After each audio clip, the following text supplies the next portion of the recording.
Hola, ¿cómo estáis? El Señor os bendiga. Nuevamente aquí en esta programación, por así decir, como lo podemos llamar. Hoy nos toca llegar hasta el capítulo 17, capítulo 18 del libro de Deuteronomio.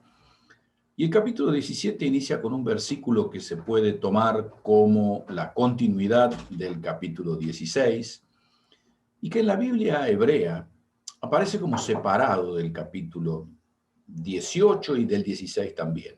Como que el versículo 1 del capítulo 17 es un versículo totalmente aparte del resto, ¿sí? Notamos en este versículo una atención especial en la prohibición de ofrecer a Dios sacrificios de animales defectuosos, ya que la inclinación del ser humano es de ofrecer, independientemente de a quién sea ofrecido, lo que no nos es útil, lo que no nos interesa. Entonces, como de pronto tengo este par de zapatos que no uso, entonces lo ofrezco a quien necesite. Y lógicamente cuando ofrecemos algo a Dios, lo ofrecemos bajo la misma perspectiva, ¿sí? Es decir, ¿qué es lo que yo ofrezco a Dios? Me sobra. Y Dios dice, así no va bien conmigo. Así no va bien conmigo. ¿Sí?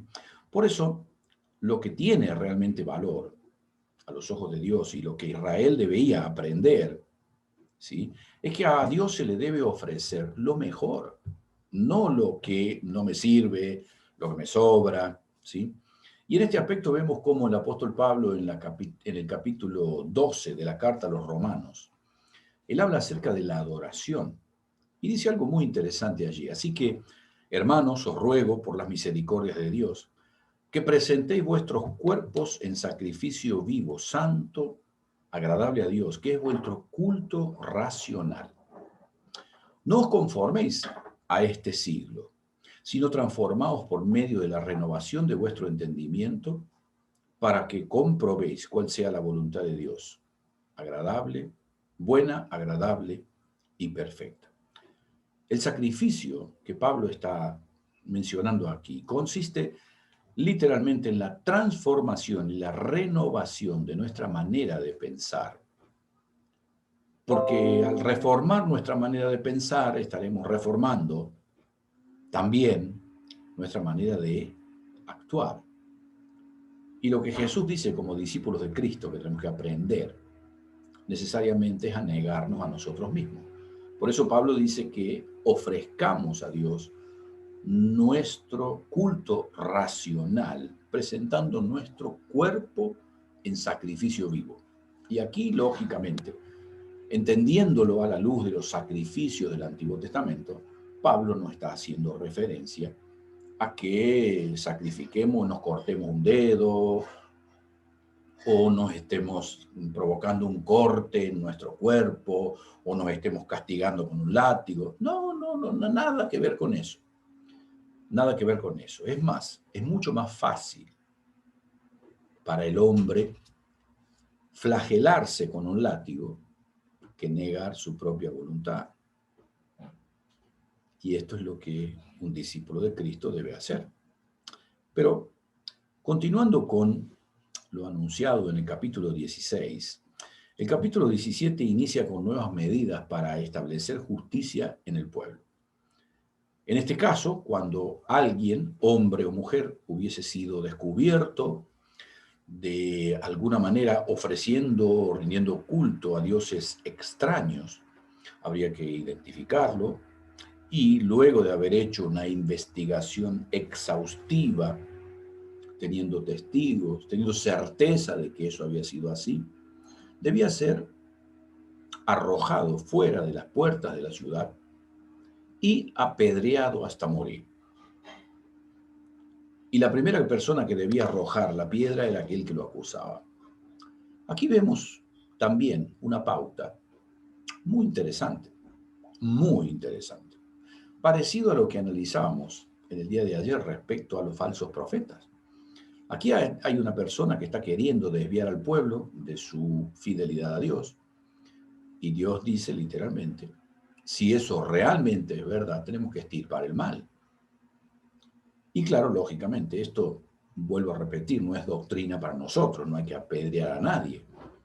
Pero sí tenemos que tomar distancia, ¿sí? Como Pablo lo dice en sus cartas. No os digo que os apartéis de los mentirosos, borrachos y fornicarios, porque en ese caso os tendrías que apartar del mundo. Pero sí os digo que os apartéis de aquellos que, diciéndose cristianos, practican estas cosas. Esa es la cuestión. Es tan transparente, tan clara la palabra, ¿sí?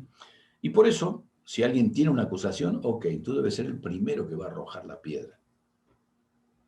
Ese es el tema. Vivimos en una sociedad que de la mañana a la noche piensa en acusar a los demás. Pero cuando es llamada a ser testigo de lo que está diciendo, no, yo no quiero saber nada.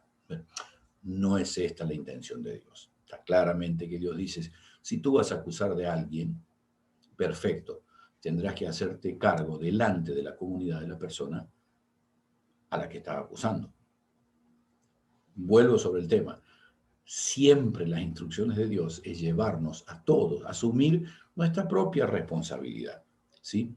Por eso, las leyes de Dios tienen dos caras. Protegen al inocente y castigan a los culpables, ya que los hacen responsables de sus actos.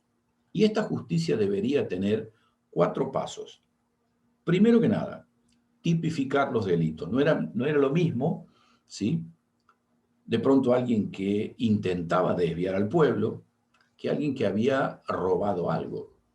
No era lo mismo. En algunos casos correspondía cierto tipo de castigo y en otros casos el castigo podía llegar hasta la muerte, ¿sí? Después, lo segundo que se hacía era que los sacerdotes funcionaban como jueces. Ya nos vamos a encontrar un poco más adelante estudiando el libro de los jueces, cuál era el rol que tenían estos jueces. Tercero, el pueblo debía acatar la decisión de los jueces. No es que los jueces decidían esto, los jueces decidían conforme a la voluntad de Dios, a lo que estaba escrito en la palabra. El cuarto punto, y esto es una responsabilidad del pueblo, era hacer respetar lo que los jueces hubiesen decidido. Aquellos que no aceptaran las decisiones de los jueces también debían morir. ¿Para qué? Para que no actuara nadie más con insolencia, yendo en contra de lo que la ley de Dios decía. Ciertamente hay una ley justa que es para todos y motivo por el cual no sería gravosa para nadie. Porque el problema de las leyes de los hombres es que son para que las cumplan algunos. Y ahí está el problema. La cuestión de la ley de Dios es para que todos la cumplamos. Ese es el gran tema.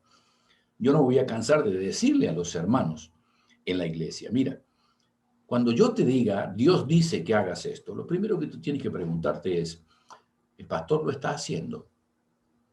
Porque si yo te estoy pidiendo a ti que hagas algo y yo no lo hago, no tengo autoridad para decirte que lo hagas. Sencillo, en cualquier área de tu vida que yo te diga que tú tienes que cambiar, si tú sabes que yo no lo hago, deberías poder decirme, pastor, ¿por qué usted me pide eso si yo sé que usted no lo hace? Simple, sencillo.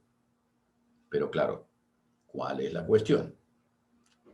Necesitamos darnos cuenta que todos somos responsables delante de Dios, no solamente algunos. Todos somos responsables de nuestras elecciones. Dios siempre es justo, Dios siempre es misericordioso, a pesar de que a nosotros no nos parezca eso.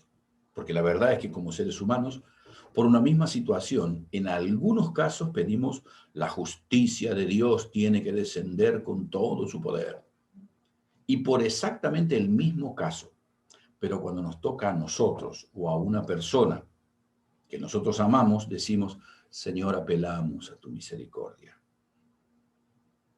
¿Qué hay detrás de eso?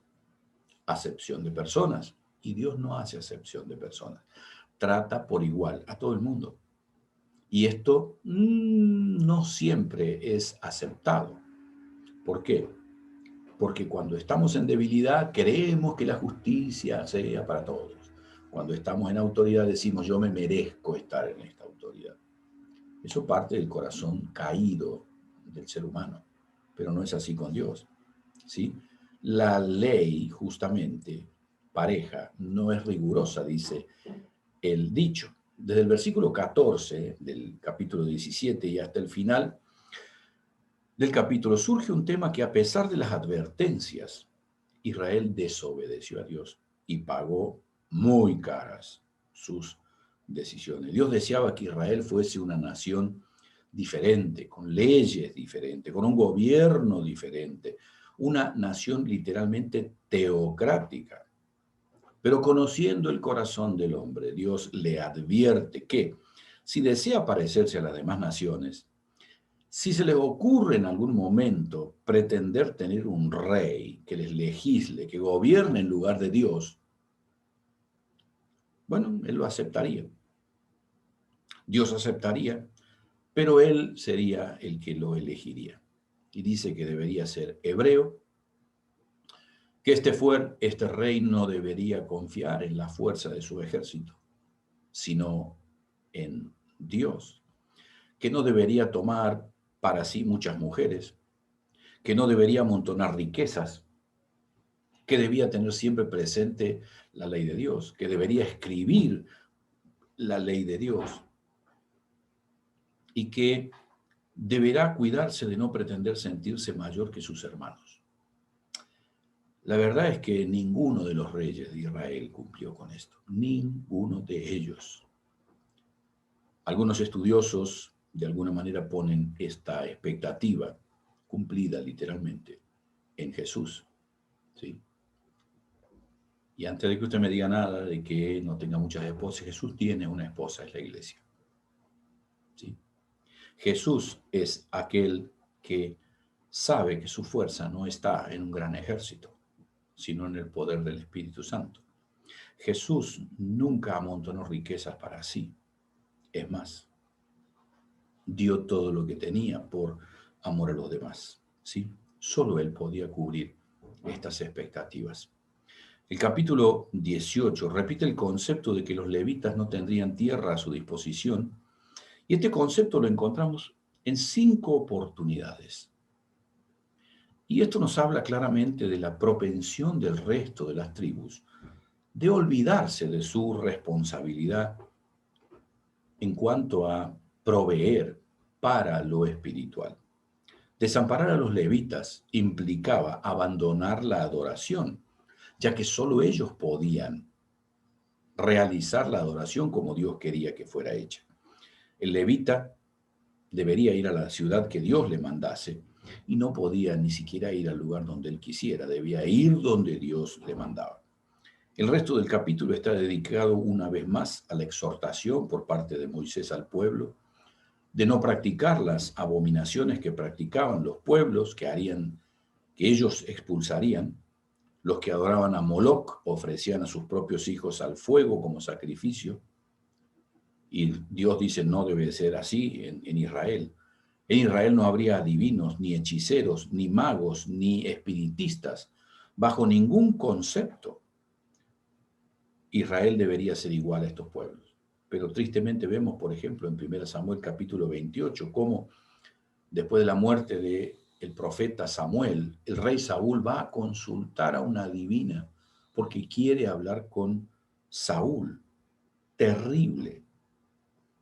Un pecado que debe ser desechado totalmente del pueblo de Dios. Por último, Moisés profetiza la llegada de un profeta de medio del pueblo, sin duda haciendo referencia a Cristo, porque ha habido muchos profetas, pero Moisés dice que va a llegar un profeta. Está hablando lógicamente de Cristo. Por eso mismo él lo menciona en singular, pero también está aquí la alerta para que todos aquellos que no tengan la misma perspectiva que este único profeta debían ser rechazados. Y él explica cómo, ¿sí? Tristemente el pueblo de Dios hoy en día corre detrás de los falsos profetas, falsos apóstoles, hombres que prometen riquezas y bienestar, pero deberían recordar que Dios permite que estos hombres estén allí para que el pueblo pueda evidenciar la profundidad de su fe y no para proveerles de riquezas materiales. La función del profeta es proclamar la palabra de Dios, lo que no implica ni milagros, ni mucho menos prometer riquezas materiales. La palabra del profeta puede cumplirse en el momento, puede cumplirse más adelante, pero el pueblo debe estar preparado para reconocer si esa profecía es real o es simplemente una mentira para ganar adeptos. Nos vemos el día de mañana. El Señor os bendiga. Compartid este video con vuestros amigos, con vuestros conocidos y déjame aquí, por favor, un like porque ayuda a la difusión de la palabra. Gracias. Dios te bendiga.